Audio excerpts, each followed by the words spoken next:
I recently had a conversation with Tom, who is a leader that I'm working with, and he asked me this question: how do you hold remote employees accountable? Well, lucky for him, that's the topic of today's video. Stay tuned.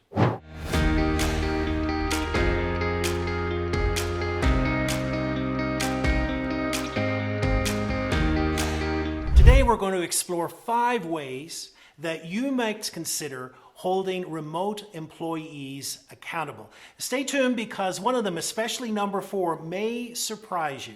The first area I suggest you explore is actually looking at, have you adequately set up the accountability process? And what do I mean by that? You know, very often we can jump to accountability as if it's a given. And yet there are a number of things that we have to have in place before we really can hold each other accountable. The first is, I think we need clarity. We need clarity about what it is we're actually holding each other accountable for. We actually have to have clarity about the decision that we've made. And so often as I work with organizations, this is one thing I see that people really don't have a good sense of. They don't have clarity about the decision that was made and about who is responsible with implementing that decision and how they are to be held accountable. So therefore, I think it behooves organizations and teams to really have a discussion around real clarity about what is this decision, who's making the decision,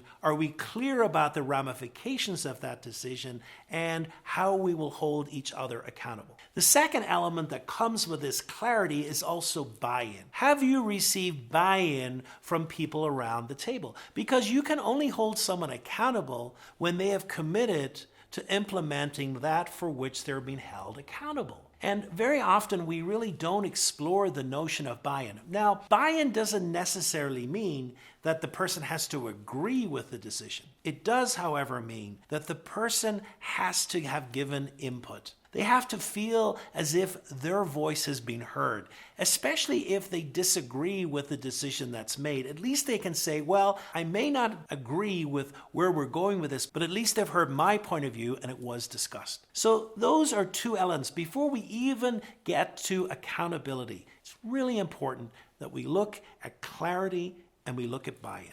The second area to explore is this question: how wide is your accountability? And what I mean by that is so often we reduce accountability to the accountability by the employer to their boss. And you see, accountability can be something that is much more wider than that, especially if you're in a team. Because part of a team process is the ability to hold each other accountable. You see, yes, the boss may have the ultimate authority, but it's critically important as well that we hold ourselves accountable to each other. Now, that can be problematic because people say, hey, it's not for me to call another person out. But rather, if we have gone through a process, and if we have bought into an action that we are about to take, if we have declared that we are going to cooperate with each other, then it's critically important as well that we hold each other accountable for the actions that we said we would do. What you find in high-functioning teams is this wonderful wide definition of accountability.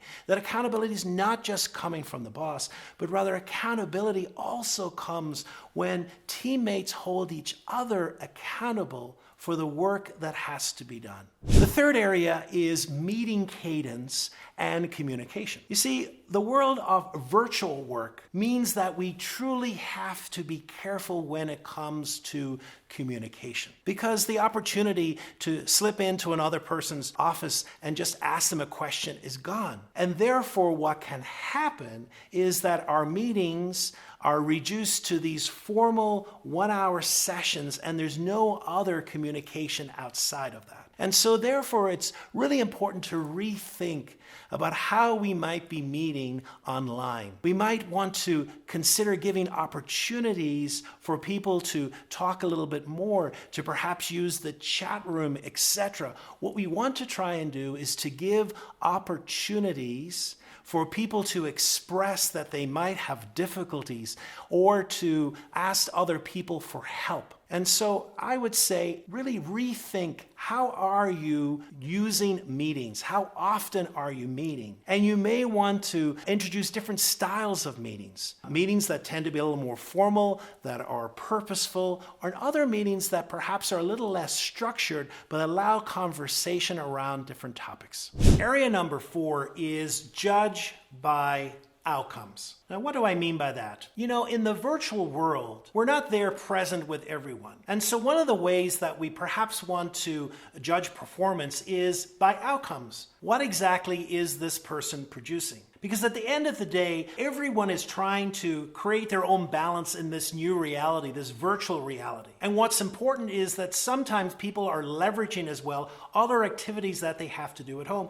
Sometimes, and for some people, they have to homeschool their kids as well as balance a job. And what can be incredibly important there, rather than saying, did you work from this hour to that hour? Or are you available now? It's really judging, did they get the work done? Are their outcomes measurable?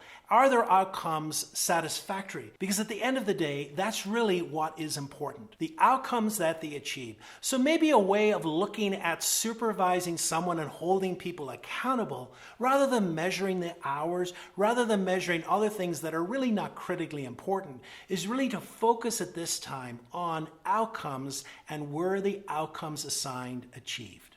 Number 5 is use technology. At the beginning of the pandemic, when we were all struggling to learn how to use Zoom, you had those meetings where the first 10 minutes, everyone was going, wait a minute, I can't hear you. Oh, wait a minute, I have to press this button or that button. And as it's gone on, we've become much more comfortable now with technology, and more companies are producing technology that's really helping in the communication process. So as we begin to think about supervising and managing remote employees, perhaps we can use some of that technology to our advantage. Maybe some project management software, maybe some software that's helping us in our communication process and letting us know exactly where the person is in a project. Perhaps we can use other technology as well that will help some more informal chats happening, because that's a key area that I just mentioned as well, the loss of some of these informal conversations that really need to be restored because they are critically important even in the remote environment.